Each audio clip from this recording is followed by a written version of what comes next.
Hey guys, this is Karthikeya Kantwal from Apex FinServe and it's the weekend, so we are back with a new conceptual video for you guys. Something that we are going to be touching on something that a lot of people try, but I have not really seen anyone covering this very concept in in a manner that justifies it, apart from a couple of channels here and there.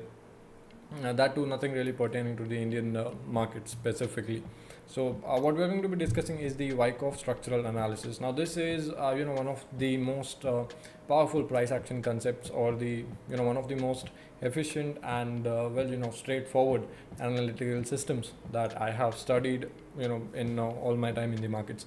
And I do believe that this is a very good concept, which if you are able to understand it and execute it to its potential, then you can catch a lot of very nice opportunities that can give you the RR and the accuracy that many people trade in run after in the markets while trading.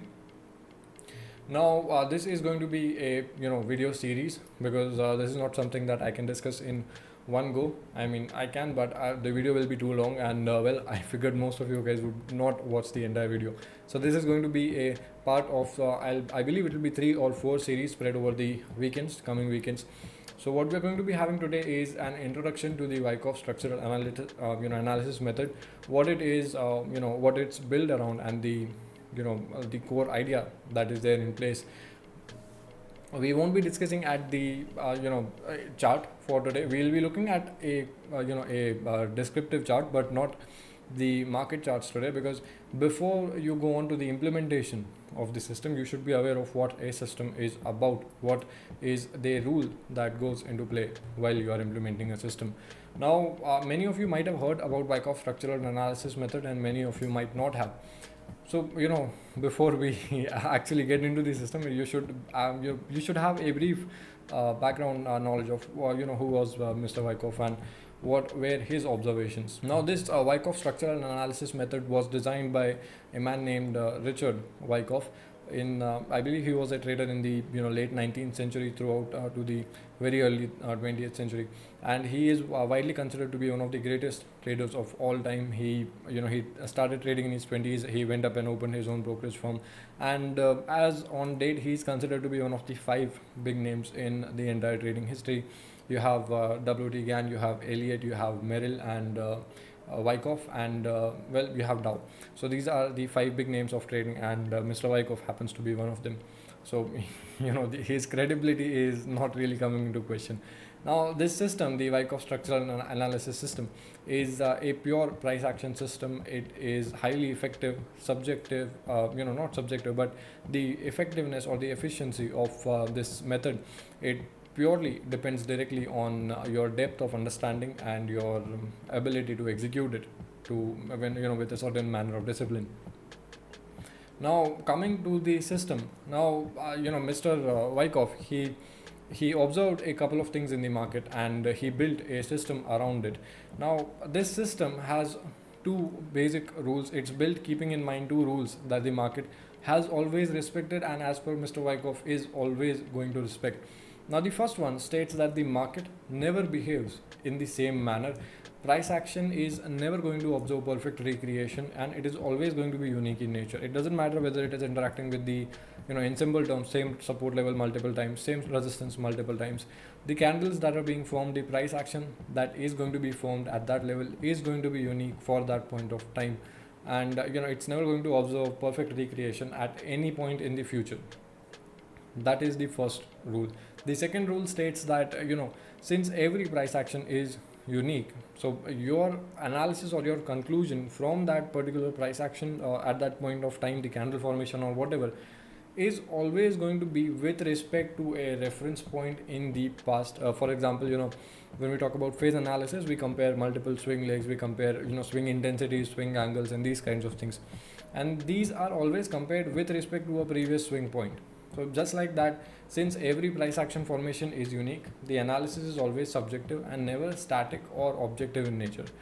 Conclusions from your observations will always be with respect to a reference point in the past. Now these are 2 very basic rules that Mr. Wyckoff observed, and they hold true. It doesn't matter what asset you're reading, what time frame you're using. These 2 things will always hold true. Now coming to the actual chart logic, or what drives the market as per Mr. Wyckoff. So there are three laws that govern the market participation. Now coming to the laws that Mr. Wyckoff observed that drive the market. So there are three laws that we have. The first one is the law of supply and demand. The second one is cause and effect, and the third one is effort versus result. Now we'll be looking into these three laws a bit in depth, and I'll tell you what those are.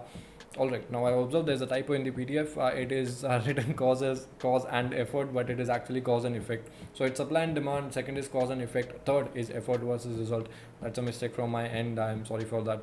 Now coming to the first law, the law of supply and demand. Now if you are familiar in the markets, or if you are familiar with the economies of scale or anything in the business world, then you know that everything in the market is, even apart from financial market, everything in any market is driven by the very basic fundamental laws of demand and supply. Same goes with the financial markets too, the law of supply and demand. The first law states that when the demand is greater than the supply, or the rate of increase of demand is greater than the rate of increase of supply, then the prices are going to be driven higher.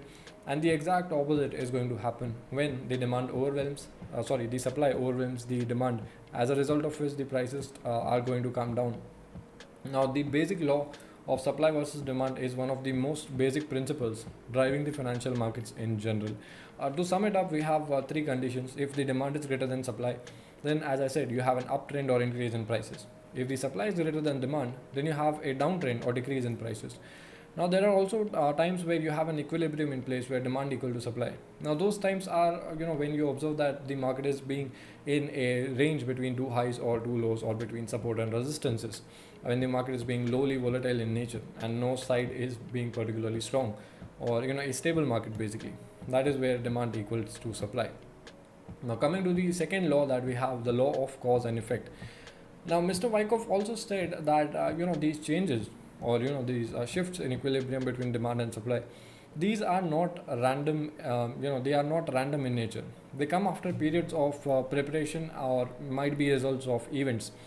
In Wyckoff's words, a period of accumulation or cause in this in this terminology of Wyckoff, which is a cause, results in an uptrend, which is an effect or an outcome of that cause. And a period of distribution, again another cause, results in a downtrend, another effect of that very cause.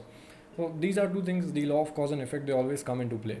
Now these definitions, or of how long the cause is, how strong the cause is, and the strength of the effect, allowed him to define targets based on periods of accumulation and distribution. Now there are multiple parameters that explain in depth of how these things go around happening. So we'll be looking at that, but not right now. Right now I'm just trying to give you an insight of what these three laws are.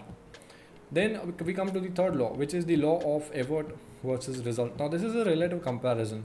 The third law states that the change in price action is a result of an effort that is being put in by either the massive retail participation, or the biggies, operators, whatever you might want to term it as. But in general, that is always going to be reflected in the trading volume for that particular point in time. So the third law states that these changes in price action are the result of an effort often visualized through trading volume. Typically, for a trend to be sustainable, as if you have seen my phase analysis video, you'll be aware, volume and price need to go hand in hand. If the price and volume diverge significantly, which means that there is no participation or dry volume basically, exhaustion or reversal is likely to follow. Now these are the three laws, as I said, supply, demand, cause and effect, and effort versus result. Now there is another term when we talk about the Wyckoff theory, or the Wyckoff structural analysis. Now this is pretty unique to this system. That is the term the composite man. Now this is a term that was coined by Mr. Wyckoff himself. It does not really exist anywhere else. Nobody else put it this way. Now Mr. Wyckoff, he said that just like everybody else assumes in the market, that there are big drivers in the market. There are institutional players, or operators, as you might want to say in the Twitter language. But in short, there are players bigger than us who try to drive the market in their direction. Now Mr. Wyckoff noted that it was very, very difficult to track down each one of them, or to find out the motives that they wanted to accomplish. So what he proposed was, he gave a unified name of the composite man for analyzing and studying the participation of all the institutional players as one. Or in simple words, he proposed an idea to study the actions of all hefty participants as if it was all done by one entity he named the composite man, who carefully plans, executes, and concludes his long-term intentions and motives. Now, with study and practice, you can definitely interpret the moves behind the price action of a chart, which is being driven by the composite man. Decoding the actions of a composite man can lead to identification of amazing opportunities. That is the whole point. Now, also to be noted, Mr. Wyckoff, he said that the behavior of this composite man is, starkly different to that of a retail participant, because a retail participant, he could never align himself consistently in the longer run with the composite man, and as a result, he ended up losing money more often than he made it. Whereas the composite man, he was on the winning side quite a lot of time. So this behavior of the composite man, he said, is however quite predictable. What he basically said was the composite man was not acting as smart as he thought he was. So the price action that was forming, that was predictable in a certain manner, using the market cycles, which he defined, now known as Wyckoff market cycles. Now these market cycles are basically what the Wyckoff structure analysis is all about. Finding the structure of the market, defining the strength, finding your entry point, and all of these things. So coming to the meat of Wyckoff, which is the Wyckoff market cycles. Now, according to Mr. Wyckoff, the market can be understood and anticipated through detailed study of supply and demand, which can be ascertained from studying price action, volume, and time. Now for this, he used to use a lot of different kind of charts. You had point and figures. He also had the tape reading at that point of time, which I don't believe we do anymore have access to. And most of us use Japanese candlesticks, not point and figure. So don't worry, we can apply all these things to Japanese candlesticks too. There's no problem whatsoever. Now what he said was that the market cycle is basically made up of 4 phases. We have accumulation, markup, distribution, and markdown. Very simply putting it, you have sub phases or sub parts of these periods, or characteristics that define these periods. But very simply said, these are the 4 market phases in the most fundamental sense. You have accumulation, or where people are buying in. You have markup, which is being driven. You have distribution, where people are booking out, and markdown, where short sellers are acting in. As you can see from the price cycle, accumulation is where typical investors or general participants believe that it is oversold. Markup is when the law of demand and supply is coming into play. Or accumulation, you can say that's a cause, and markup is the effect, if you can relate to the laws that we discussed above, leading to a distribution where it's becoming overbought, or again cause coming into play, leading to markdown, which is again effect. So these are the 4 phases of the market cycles, and this cycle is repetitive in nature. So you can observe this cycle many a times in the market. Now when we try to define these 4 phases in a nice technical manner, if we try to put it to words. So starting with the first one that we have is the accumulation phase. Now accumulation phase is a sideways range where basically big hands or big players are trying to accumulate or trying to build positions without affecting the price so much so that they are starting a new trend entirely. Generally, Mr. Wyckoff assumed that the retail traders will will most probably ignore the accumulation phase in the chart, thinking that it is range bound and it's not really giving you an opportunity to trade unless it is breaking out. Now there are sub characteristics of an accumulation phase to identify when it's breaking out. That is given by Wyckoff, but generally that is what we do. If we spot a sideways chart, then we try to take counter trend trades in a ping pong manner, or we simply avoid it until it breaks out. So Mr. Wyckoff was right that retail trader psychology works like that. They try to avoid range bound charts or range bound markets. So retail traders are typically unaware of what's happening in the accumulation phase. On the price chart, it looks like a sideways trading range bounded by rough areas of support and resistance, or swing highs and swing lows. Now moving on to the second phase that follows accumulation, which is the effect after the cause of accumulation, that is the markup phase. Now the markup phase is a typical uptrend that follows the accumulation phase. You might be aware of an uptrend being defined as higher highs and higher lows. The origin of that higher high and higher low is the point from where the markup phase actually begins. At this point, retail traders like you and me, or all the actual smaller participants, they notice that the price is actually breaking out of that pre-decided or predetermined trading range, and they try to jump in as soon as they can. FOMO kicks in, and a lot of other things, psychological factors kick in, which leads to a sudden spike in the buying pressure, which again puts into play the law of demand and supply. and it comes into play. The demand overcomes the supply drastically all of a sudden. The effort versus result is also coming into play, because at the effort visible through the trading volume is being increased all of a sudden by the retail participation. Now, big players and institutional traders who bought it in the accumulation phase might book some of their positions in this uptrend, or they might just wait and hold until they reach the distribution phase again. As the trend moves higher, what happens there is you have additional buying pressure introduced by counter trend traders. Like, I consider myself to be a counter trend trader. So we generally, or I generally, I have short opportunities when the market is going up. So of course, if it's going higher than my stop loss, or if it is hitting my risk capacity, then I'll close that position. I'll cover my shorts. So you have traders there. The early aggressive short sellers will be forced to cover their positions, which in turn introduces a new buyback or simple buying volume into the markets, pushing it to the new highs. As a result, the higher high, higher low formation, it continues forming. Coming on to the third phase, that is the distribution phase. Now, the distribution phase, you can simply look at it as the phase where the volume starts drying up, where the retailers are being slightly cautious now that it has gone up quite a lot.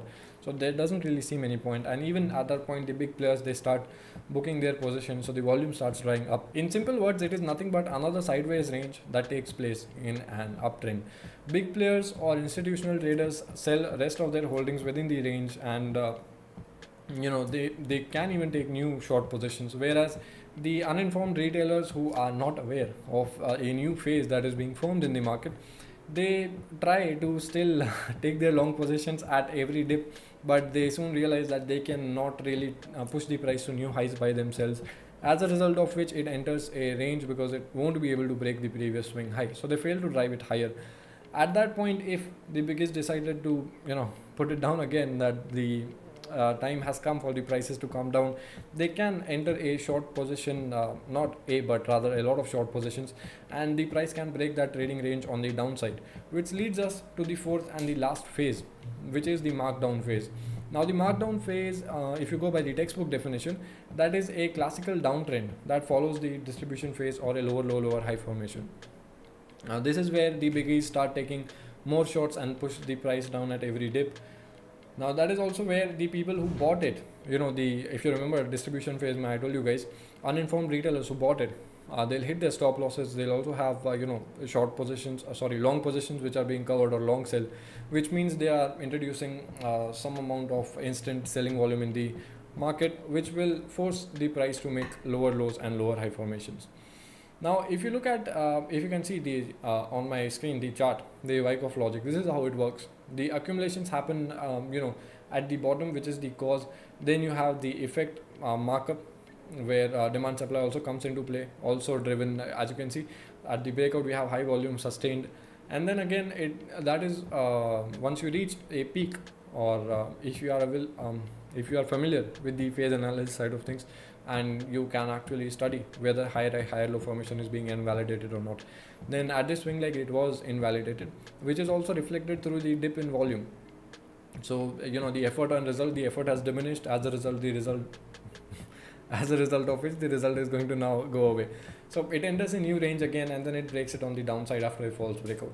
Now, these breakouts were termed as springs, and you have a lot of things going on here. There's this change of character and other things, smaller characteristics or smaller sub parameters of these market phases. We'll look into them too, just not today. Today, the idea was to give you a brief introduction of what Wyckoff structure analysis is. Now, these are the kind of market structures that we look out for. And we'll be looking at the charts too. This is a weekly series, as I just said. Today was an introduction. I hope you are now aware of the terms and the terminology used in the structure analysis, and you are aware of what a basic Wyckoff structure looks like, and about the market phases and the cyclical nature of it too. If you have any questions about what I discussed with you guys today, feel free to ask them in the comments below. I'll be coming back with the next part of the series the next weekend with a couple of charts, and we'll discuss these market phases in a lot more detail. We'll discuss the sub characteristics too.